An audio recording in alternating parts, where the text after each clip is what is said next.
El día lunes nos dice lo siguiente: un carácter transformado. Ok, todos pasamos por ese proceso en la vida, donde iniciamos con un carácter con el cual fuimos educados y en algún momento eso vamos moldeándolo durante el proceso de la vida, ¿no?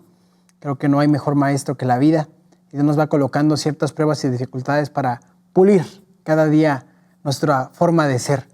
Juan fue una persona criada en un ambiente donde sí se ocupaba de trabajar, sí se ocupaba de desempeñar con fuerza la labor de la pesquería, pero como mencioné en el día anterior, era una persona que estaba en cierto sentido acomodada.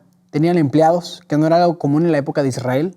La clase media solamente tenía ese nivel de estatus de empleados. Zebedeo, el padre de Juan y Jacobo, tenía empleados. Aparte hay un versículo en la Biblia, déjenme ver si aquí lo tengo apuntado. Marcos 1.20 menciona que tenían empleados. Juan 18.15 menciona que eran cercanos al sumo sacerdote, o que el sumo sacerdote conocía a la familia de Juan.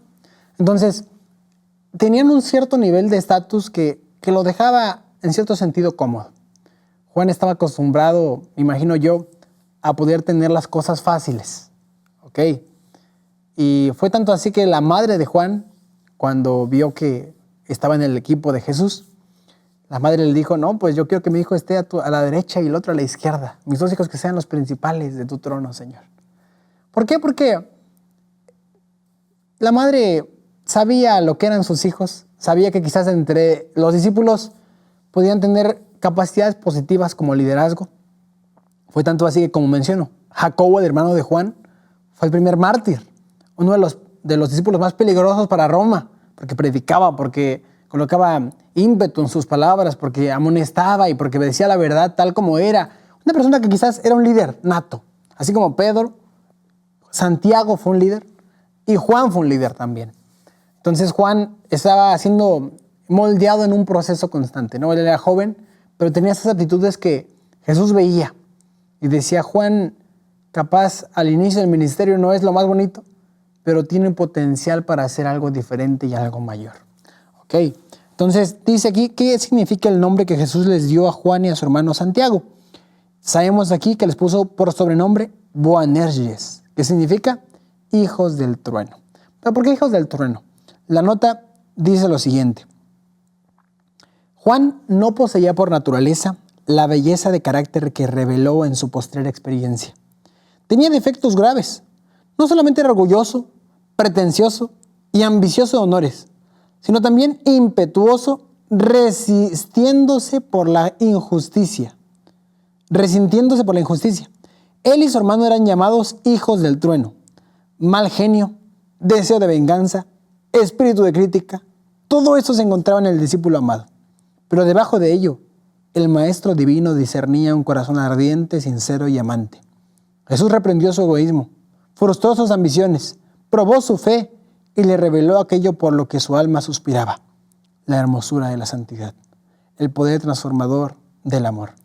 Queridos, qué bonito ver cómo Jesús trata a los seres humanos. Si nosotros como jueces, porque somos expertos para juzgar, pudiéramos entender lo que está en nuestro corazón y cómo es que nosotros a veces somos peores que aquel que estamos juzgando, nuestra perspectiva de juicio cambiaría al 100%. Una vez una persona dijo: ¿cómo me gustaría que aquel hermano ya no estuviera en la iglesia porque es un hipócrita? Siempre dice algo en la iglesia bonito y piensa que con las palabras puede llenar ahí el pensamiento de los demás, que es bueno, pero todos sabemos que es una persona hipócrita. Y el pastor, cuando escuchó esa queja del hermano, le dijo: hermano, ¿cómo sería la iglesia si todos fueran como tú? Entonces él se quedó pensando: ¿cómo sería la iglesia si todos fueran como yo? Y ya comenzó a pensar: bueno, es que a mí me gusta estar en primer lugar siempre. Yo critico a los demás para sentirme superior. Yo hablo así porque quiero ser un líder en algún momento, pero no lo soy en este momento. Dijo: si todos fueran como yo, sería una guerra mundial dentro de la iglesia. Y el pastor le dijo: ¿te das cuenta? A veces juzgas de más a otra persona cuando no percibes que es igual o peor que esa persona. Queridos, cuando juzgamos a alguien más, lo único que demostramos es que no estamos dispuestos a ayudar a esa persona. El Evangelio de Mateo menciona la norma bíblica. Si alguien hace algo malo contra ti, ve y habla personalmente con esa persona. No te dice, ve y chisméalo con la iglesia, ve y dile a la prima y al primo. No, ve y háblalo directamente con tu hermano. Soluciónalo personalmente. Pero cuando el cristiano empieza a hablar mal de su prójimo, es ahí donde empiezan los problemas y se hace la burbuja más grande hasta que explota. Queridos, Juan era una persona que pensaba que podía avanzar sola. Era un joven que sí tenía una intensidad para las cosas malas. Dice aquí, no le gustaba perdonar. Era una persona orgullosa. Era una persona que buscaba siempre el primer puesto, pretencioso. Dice aquí, impetuoso, ambicioso de honores. ¿Qué tan lejos estamos de Juan? ¿Qué tan lejos estamos de su carácter? Dice un predicador, por eso Jesús nos colocó como ovejas. Porque la oveja es así. La oveja se pelea una contra la otra. Y la oveja le gusta estar en la suciedad a veces también. No son animales limpios. La oveja siempre tiene ciertos momentos donde no se deja agarrar. Por ejemplo, el pastor llega con la oveja y la quiere agarrar y la oveja comienza a dar patadas y comienza a ir para acá, para allá, para allá. No hace ruido con la boca, pero comienza a moverse, va para allá, para acá, para allá, para acá. No se consigue controlar una oveja tan fácilmente. Entonces, por eso Jesús nos toma como ovejas, porque somos así de rebeldes. Entonces, queridos, Juan lo fue. Juan fue como tú y como yo. Y qué bonito es saber esto porque nos da esperanza, nos da ánimo de que así siendo como nosotros, Jesús lo amó mucho. Y lo amó muchísimo, ¿saben por qué? Porque Jesús, dentro de toda la apariencia negativa que mostraba Juan, sabía que dentro de su corazón había un espíritu que podía despertar con su Santo Espíritu y transformar poco a poco, moldear esta roca fea y hacerlo una estatua bonita. Una vez un hombre llegó con un artista y vio que el artista le estaba pegando una piedra fea, grandota, pero fea. Y le dijo al hombre, al artista, ¿por qué estás pegándole a esa roca? Le dijo que tú no lo alcanzas a ver, pero dentro de esta roca hay una enorme escultura bonita que quiero encontrar. Entonces se quedó, ¿cómo? Sí, vuelve en 2 meses y te vas a dar cuenta. Al volver 2 meses después, la piedra fea, que no tenía forma, ya tiene una forma, una escultura, una estatua hermosa. Ese es Dios trabajando con el ser humano. Al principio puede ser una roca, la piedra del grupo, puede ser el trueno del grupo, puede siempre estar ahí queriendo ser el primer lugar, queriendo ser siempre la última coca en el desierto, como dicen en México, pero Dios te corregirá. Y en algún momento podrás estar en la misma situación que Juan, un hombre amado por Dios. Entonces, queridos, Juan también nos demuestra que el problema no es la intensidad, sino el problema es dónde la diriges. La intensidad bien dirigida, el carácter que se decide por un punto y dice este es el bueno, es bueno también, pero siempre dirigido por el Espíritu Santo. La pregunta B dice, ¿cómo aprendió Juan una nueva manera de relacionarse con los demás? Juan 13:34 dice así, un mandamiento nuevo os doy, que os améis unos a otros. Y como yo os he amado, así también os améis unos a otros. Este capítulo nos muestra una enseñanza bien interesante cuando Jesús se encontraba en la Santa Cena. Él entró con los 12 discípulos a aquel aposento alto y mientras todos estaban acomodándose para la cena, él se empezó a dar cuenta que entre ellos empezaron a tener un conflicto para ver quién era el mayor. Uno decía, no, yo soy el mejor, no, yo soy el mejor. Y en medio del último mensaje que Jesús quería dejarles para sus discípulos, ya iba a morir, él sabía eso. Y se dio cuenta que el lugar donde tenía que haber consagración comenzó a haber conflictos entre ellos. Dijo, ay, ay, ay.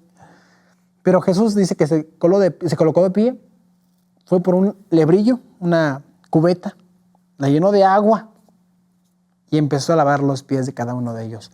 Esa costumbre era una costumbre que el siervo de la casa tenía que hacer cuando llegaban las personas. Él era el rabí, el maestro, no tenía el deber de hacerlo, tenía que ser el deber de Pedro, de Juan, de los demás, pero nadie de ahí quiso tomar la iniciativa por el orgullo. Y Jesús tomó ese librillo y dijo, miren, yo quería hablar con ustedes una enseñanza, pero no hay mejor forma de mostrar esa enseñanza que viviéndola. Entonces tomó los pies de Judas, aquel que lo iba a traicionar, aquel que lo iba a vender, y comenzó a lavarlos. Fue con Pedro, y Pedro dijo, no, Señor, ¿cómo que no? Aquel que no se deje lavar los pies no va a tener parte en mi reino. Lávame todo el cuerpo. Entonces, y comenzó a lavar el pie. Muchos de esos pies estaban inmundos, contaminados, pero Jesús los quería restaurar. Jesús quería limpiar cada parte de su alma, de ellos. ¿Y qué pasó, queridos? Después de pasar este momento de la Santa Cena, el mandamiento nuevo llegó. Jesús les dijo, les voy a dejar un nuevo mandamiento, que os améis los unos a los otros.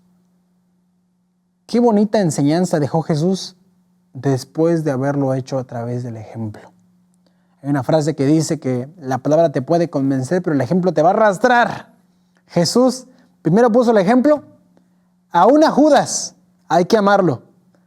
Aún aquel que te va a traicionar, aún aquel que te da la espalda, ocupas amarlo y perdonarlo, porque yo lo llamé amigo.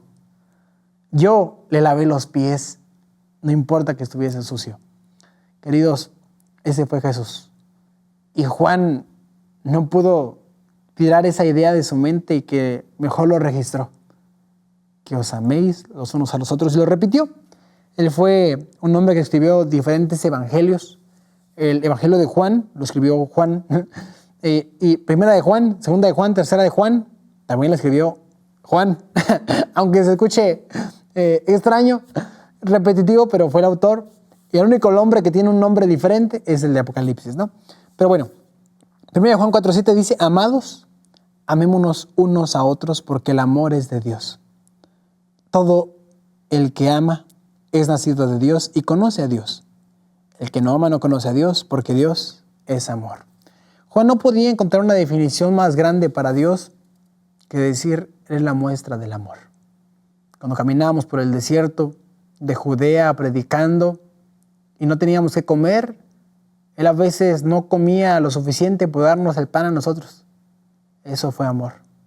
Cuando estábamos en medio de la crucifixión y Pedro lo negó 3 veces, Judas lo vendió y todos los demás discípulos huimos de su presencia, Él aún así nos amó.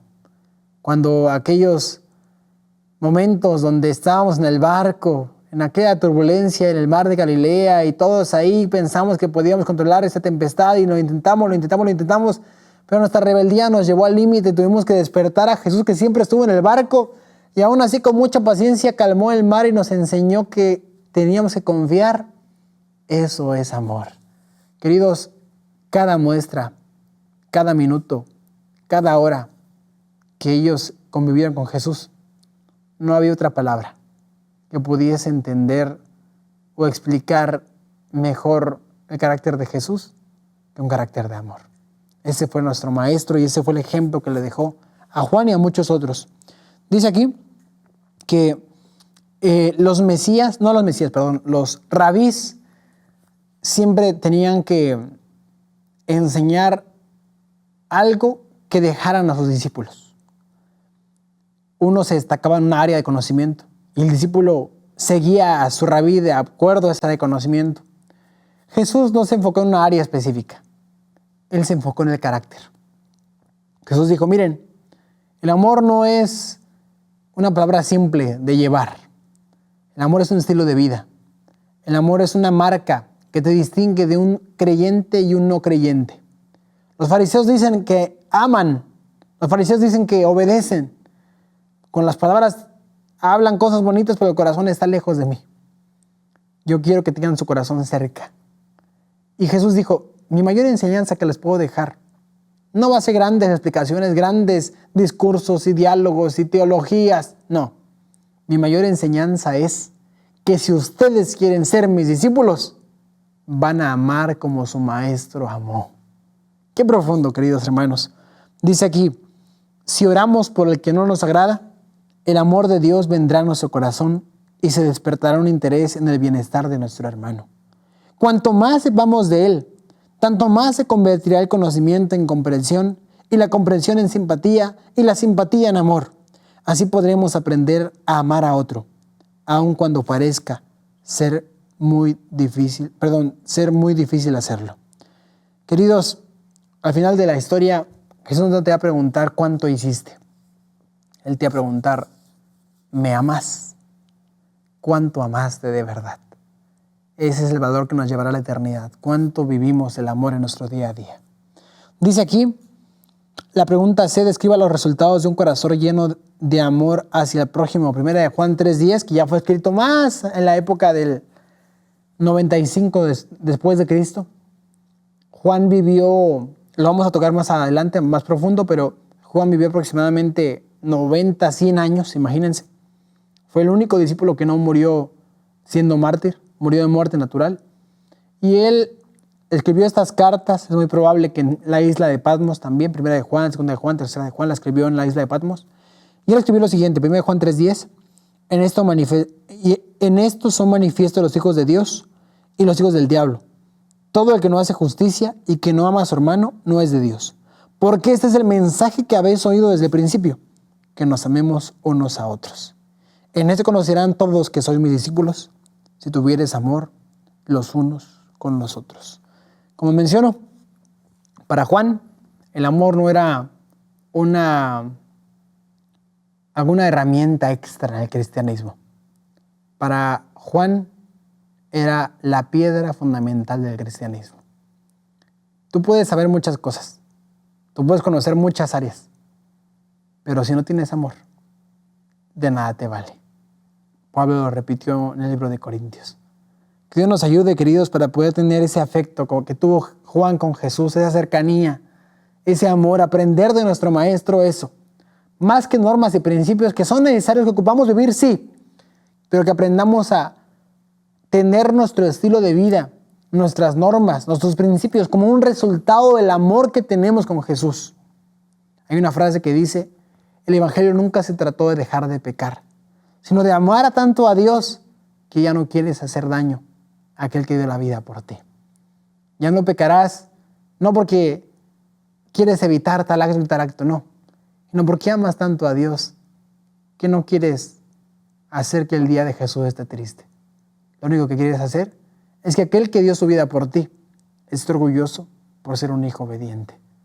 Queridos, dice aquí la profundidad y fervor del afecto de Juan hacia su maestro no era la causa del amor de Cristo hacia él, sino el efecto de ese amor. Fíjense qué curioso. Juan deseaba llegar a ser semejante a Jesús y bajo la influencia transformadora del amor de Cristo llegó a ser manso y humilde. Su yo estaba escondido en Jesús. Sobre todos sus compañeros, Juan se entregó al poder de esa maravillosa vida. Juan conoció al Salvador por experiencia propia. Las lecciones de su maestro se grabaron sobre su alma. Cuando él testificaba de la gracia del Salvador, su lenguaje sencillo era elocuente por el amor que llenaba todo su ser. Él fue llevado ante los romanos. Él fue llevado ante los reyes, ante personas de grande autoridad. Y no era el elocuente, no era la persona más capacitada para dar una conferencia, un discurso sobre el amor de Dios, pero él tenía el carácter tan semejante a Jesús que no hacía falta hablar muchas palabras. Solamente hacía falta mostrar el carácter de lo cual había sido transformado, había sido hecho. Cuando él mostraba ese carácter, incluso las palabras más sencillas entraban con un poder que era más fuerte que una espada en el corazón de las personas que lo oían. Ese fue Juan, y ese fue el poder que Dios tuvo en un hombre tan débil como tú y yo, pero que se dejó moldear paso a paso por Jesús. Que Dios nos ayude a poder tener esa iniciativa, querer ser como Jesús, y al querer ser como Jesús, buscaremos más de Él y seremos más como Él.